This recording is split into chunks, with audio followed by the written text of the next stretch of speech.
I mean, for anyone who's a fight fan, Saturday was a blockbuster. We're going to start with a bit of a weird one. There was an MMA bout, which a lot of people probably didn't know about. I don't know what organisation it was, but it was on the Eastern European circuit. And old MMA fans will know it, when the fighters used to have their sponsors printed on their back or on their chest or on their arms in the big black block letters. You had Pudzianowski, Mariusz Pudzianowski. He's an old MMA fighter. I believe he also did strongman. He welcomed Eddie Hall into the professional world of MMA. He's an older gentleman now. I believe he's 47 or 48. And yeah, Eddie Hall absolutely smashed him to pieces. I believe it was 27 seconds. Eddie Hall managed to break his right hand in this fight. He finished it with a ground and pound. But there was a moment where Mariusz tried to take him down, or just sort of out survival shot for like a double leg, and Eddie Hall just double underhooked and threw him across the ring. So if you've got a spare 30 seconds, you might want to go and watch that. That was quite interesting. We then had UFC Fight Night, Kansas City, headlined by Gary and Prates. But there's a few fights on there that were really interesting.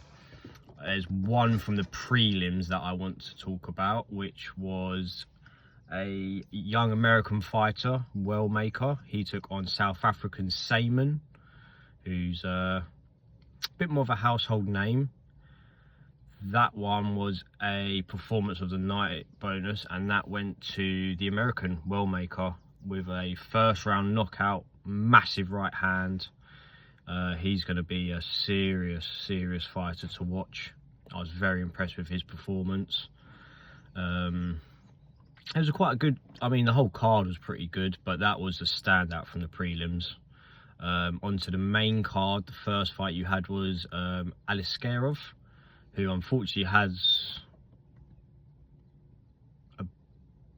he's come off that bad fight against Whittaker. Whittaker made him look very average, but he's not. He's a top contender. He's a serious fighter. He was fighting Brazilian Muniz. He managed to get him out in the first round. That was a great performance to sort of put him back into the into contention to be, a top 10 guy. The fight after this was fight of the night. It was the Jamaican Brown fighting the Danish Dalby. Dalby's ton of experience, probably got near enough 30 odd fights. Dalby managed to drop Brown in the first round, sort of swarmed on top of him. Brown was able to survive on the ground, and in the second round he managed to get to finish. He was landing these beautiful combos. It was a real slugfest. They were both just standing there. Brown's got these really interesting hook styles. He uses the full length of his arm and he whips these hooks in, and they eventually broke Dalby down, and he got the right hand finish, face down, arse up.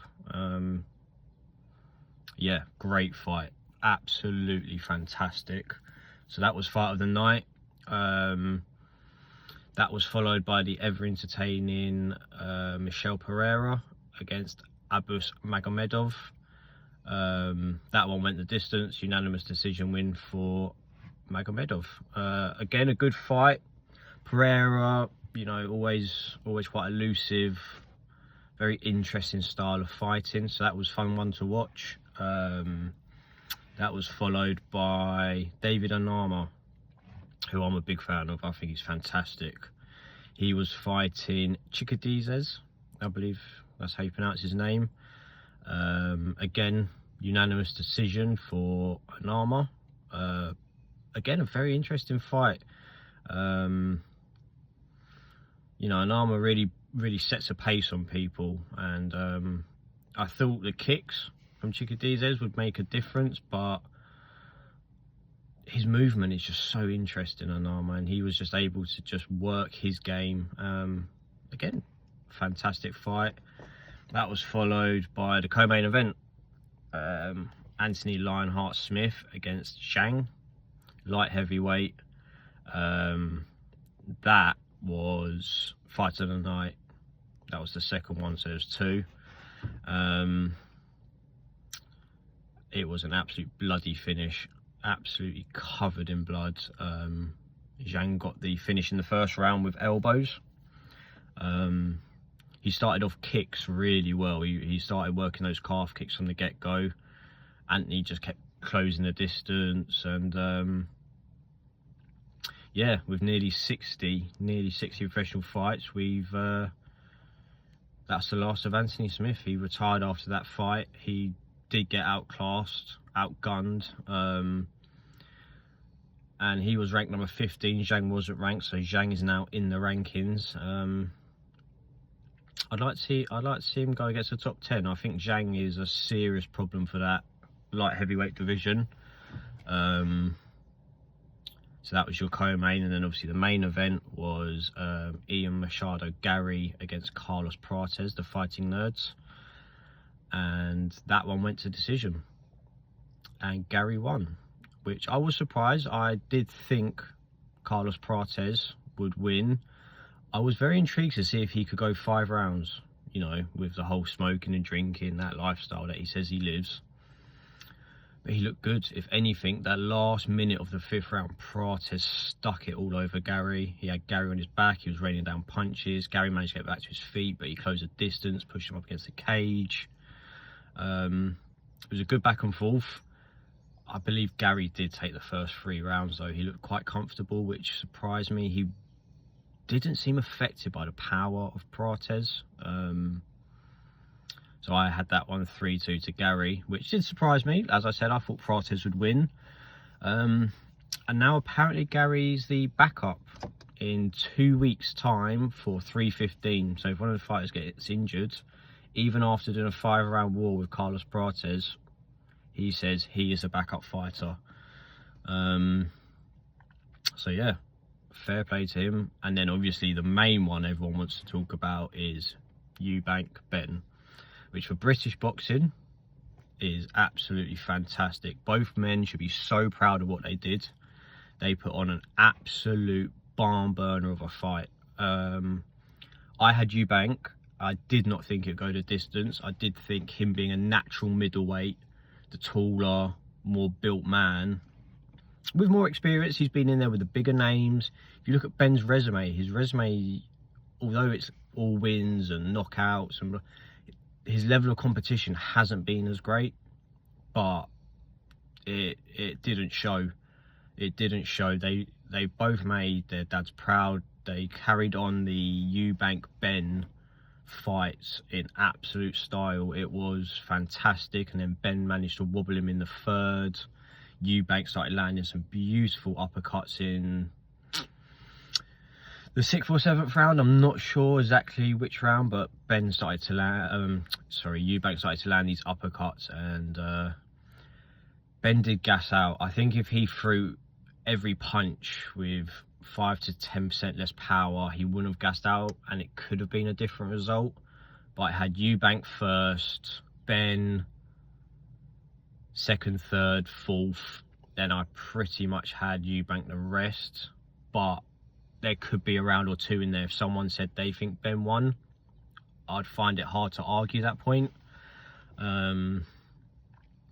Absolutely fantastic. Honestly, one of the best British boxing fights I can remember. I also like the little detail that they sort of wore the same style and clothing that their fathers did. Eubank had the white and the red shorts. Conor Benn had the sort of glittery black shorts. I thought that was a very nice little touch for anyone who's a massive boxing. They would have instantly seen that they sort of replicated the colour pattern of their father. It was nice to see that Chris Eubank Sr. turned up. One of my friends was actually about 10 rows back, and I did manage to take a picture from his Instagram of how close he was, and I will put that on my Instagram. Luckiest guy ever. 10 rows back, and he got to watch, like I said, probably one of the best British boxing fights that's ever happened. There's a few other fights on that card which I was very underwhelmed with. They all went decision, which was surprising. With the sort of names and the people, I was surprised that there wasn't any stoppages. You started with Billum Smith. He got a unanimous decision. He's in the cruiserweight. There was another cruiserweight on there, Vidal Riley, who managed to win a title. So shout out Vidal Riley. That was a very good performance. And then I think the other main fight, oh no, sorry, you had McKenna versus Smith, and McKenna won that. He seemed like a very good little boxer. I was quite impressed with his performance. He managed to drop Smith once or twice, but that was a good performance. Took the unanimous decision on that. And then obviously the co-main, a lot of people were interested by, Anthony Yarde versus Lyndon Arthur 3, the trilogy. Obviously Lyndon Arthur won the first one. Then they had the rematch, which Anthony Yarde managed to stop him in 4 rounds. And they've just had the trilogy. I was very underwhelmed. I didn't think it lived up to the hype. Anthony Yarde did take the win by unanimous decision. I didn't think it was a great performance by him. He is a very good boxer, and he hits like an absolute train. But he seems to close too much distance that he then can't generate enough of that power. He was getting himself way too close to Lyndon Arthur, and he then wasn't able to fully generate enough power to do that much damage. But saying that, he got the win. He's now 2-1 up against Lyndon Arthur. So yeah, I was very, very underwhelmed up until the main event, and that just absolutely blew the roof off. The rumour is they are going to run it back, Eubank and Benn, in September, which, if that is the case, I've already spoken to a couple of my friends and we're going to try and get some tickets to that, because I can only imagine it being another absolutely cracking fight. You know, Benn went out, like you said, with the intention to get him out in 4 rounds. He was swinging everything with absolute bad intentions, and I think in the long run it cost him. I think he did think he'd get Eubank out of there, and he couldn't, and then he gassed out by about the 5th, 6th round, and by then Eubank was starting to apply his game. Eubank's got that very awkward head movement, upper body movement. He sort of leans right into you.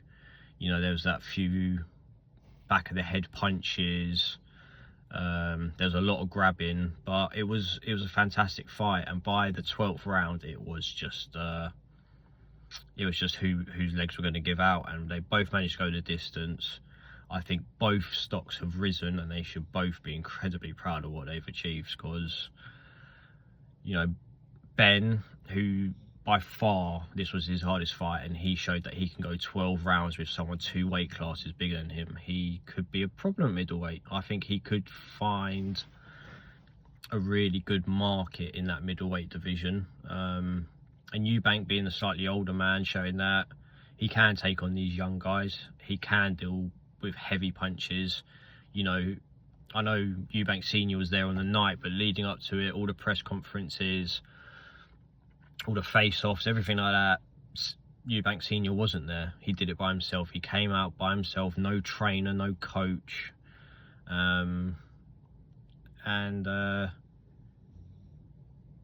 Yeah, in those later rounds, he really did school Benn with style, and the combos. The combos just were incredible. He counter-punched very well. It was just fantastic. So for anyone who's a fight fan, Saturday was absolutely incredible. You had the Hall MMA debut, you had UFC, Kansas, and then you had the Eubank and Benn. So me, as a massive fight fan, Saturday was absolutely brilliant. There's going to be a lot more coming up, so I will be throwing my opinion around over the next few weeks. My next video will be a review of Tuesday or Wednesday. Arsenal are playing PSG in the semi-finals of the Champions League. Obviously, being a massive Arsenal fan, this is massive, so I will be doing a video on that. Speak to you soon.